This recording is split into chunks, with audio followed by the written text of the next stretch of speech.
You know what this is good for? Absolutely nothing. Oops. Same with this. No. Not another bike check. This is more of a first look at the brand new Yeti SB140. If you're watching this on Monday, it has just come out. I'm going to build this thing up and tell you a little bit about the spec and what I'm doing with it. I know the big question that you have is, what will Nate drink this time? This is an integral part to my program. Do not use fake limes. Do not use lime juice, only fresh limes. This video is made possible by my friends over at Worldwide Cyclery. If you are interested in purchasing anything that I'm using to build this bike, I will have a link in the video description. Any purchases you make go directly to support my channel and buy me more gin. Gin Ricky Bobby. Go check out my homies over at Worldwide Cyclery. They have a sweet YouTube channel. They're happy to answer questions. As this bike gets released today, I think they're going to do a video on it as well, so there'll be lots of internet things to look at about 140. Alright guys, let's talk a little bit about the geometry of the new Yeti SB140. The head angle is 65 degrees on the nose with a 160 fork, so that's a bit slacker than previous gen bikes in this genre. 140 millimeters of travel out back. It kind of falls right between the 5 and the 6 as far as travel goes, 5.5 inches. Out front, I have a 160 Lyric. That's going to be at a 37.5 millimeter offset. Yeti has basically continued throughout their line the progressive geometry, the longer front end. This bike is about an inch longer than 5 and 6 were. Basically, you get the best of both worlds. You get a bike that's playful and nimble, but still stable because of the long front end at speed. A reasonably short chainstay. Another improvement that Yeti has made to the geometry is that the seat angle is 77, just like their 130, 150. So this thing's going to climb sweet, and I'm going to run this with a 40 millimeter stem. This is basically like a jib bike, a fun bike, a bike to rip on. I might do some racing on it, but this is going to be for hucking the flat, smashing into things, that sort of stuff. It's kind of how I ride on my bikes, but this one is a little more playful in mind. So I am going to run a 170 reverb axis dropper on this bike. It should give me a little more room to play around, as this bike is intended as a jib wagon. A little more clearance for my butt when I'm hitting sweet jumps and hucking the flat. I am running SRAM axis on this bike. Yeti is definitely thinking a little bit here, and they've made some little plugs that plug the holes, because it turns out I don't need these holes anymore and I don't want them to fill up with gin.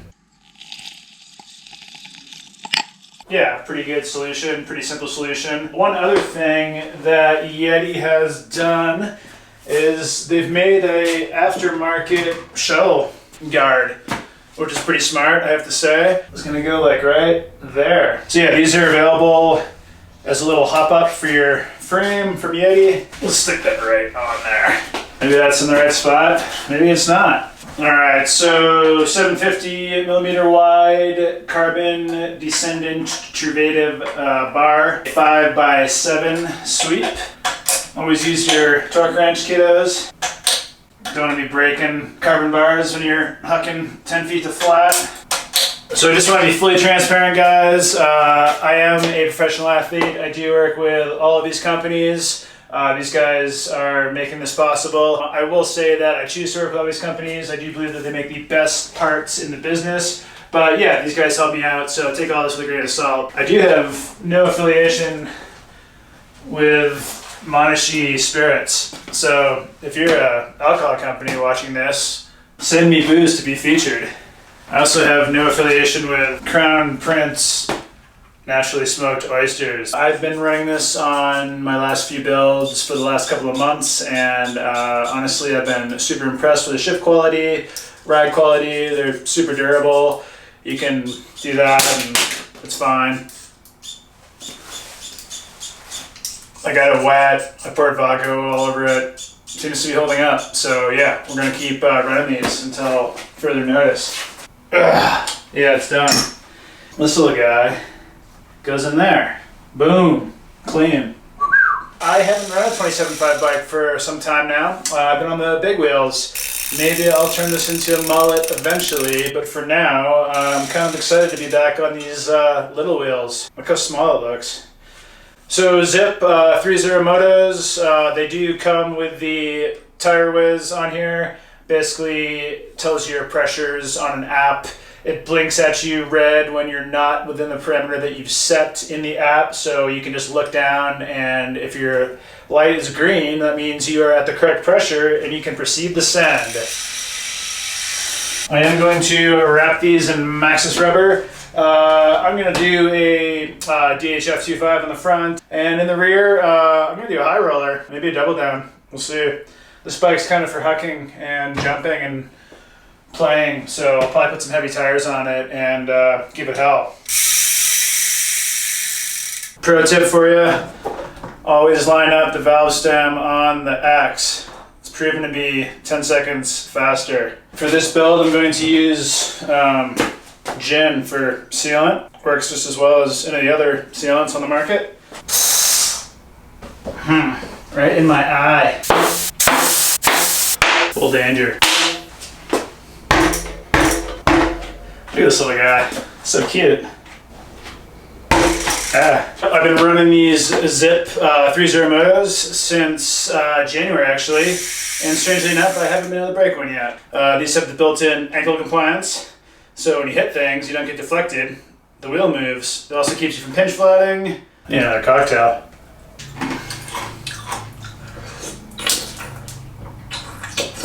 It's important to keep the levels while you're doing these bike builds. You don't want to get faded and make mistakes. This build snack is oysters, and I've been known to carry these in my pack and eat them on trail. This guy has a little pepper on top.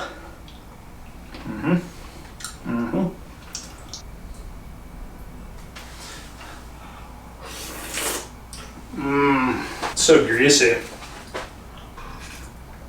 I always drink the oil out of the oysters for superpowers.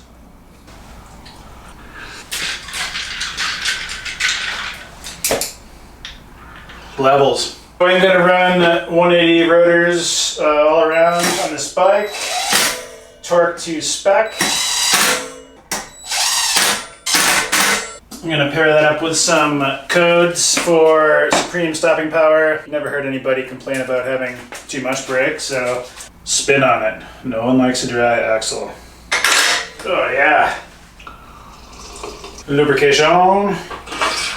So 140 is spec'd for clearance for a 2.6 tire.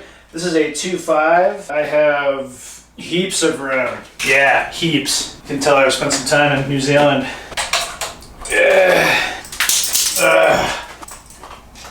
Is anybody else ready for wireless brakes? Couldn't be bothered to run this brake line.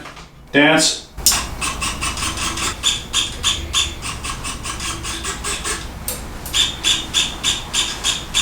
It should be noted that the brake interface for this bike is direct mount for a 180 rotor. Thank you, Yeti. I don't know why you'd want to run a 160 in the rear. We're not trying to save weight anymore. We're trying to stop. Perfect. Brake fluid is good for your skin. Ooh, so easy. Amazing. Death to cables. Always use your torque wrench on your stem and your bars.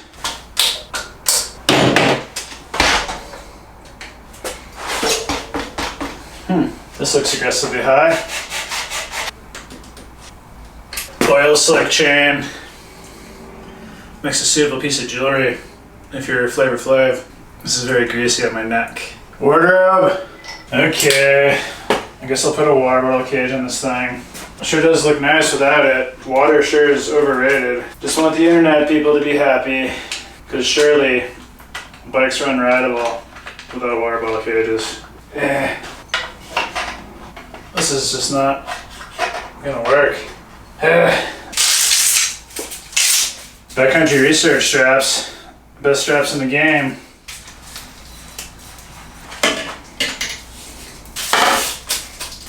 A little more down tube protection. That should work, right?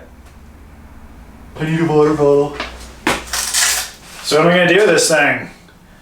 Think jumps, jib bike, hucking, log rides, stump jib. You can ride it like a mountain bike. You can do an uphill challenge if you're Jeff Kendallweed. It's good for anything. It's a mountain bike. Big cheers to Worldwide Cyclery for sponsoring this video. Thanks a bunch to my partners for making all this possible. Wouldn't be able to do this without you guys. Let me know if you have any questions in the comments. Happy to answer them. Let me know if I should turn this into a mullet bike. Let me know if I should put a 26-inch wheel in the back and a 29er in front. Disclaimer, this is for entertainment purposes only. Don't take anything I say seriously. Technical data could or could not be correct. Proceed with caution. Go check out Worldwide Cyclery's YouTube channel if you want tech information from nerds that ride bikes, actually. 2.6 for life. Like that smash button. Subscribe if you aren't already. Do that stupid YouTube stuff that people ask you to do at the end, or don't. Thanks for watching. Cheers. Stay tuned if you want to hear my gin rickey recipe. This is how I make a gin rickey.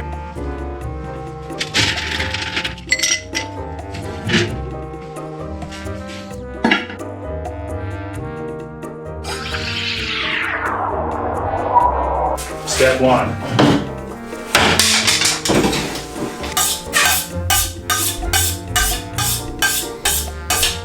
Life's too short for dull knives. Let it be known that this is not lime juice. This is unacceptable. If you're the type of person that uses this, unacceptable. Back to what we were doing. This is lime, fresh.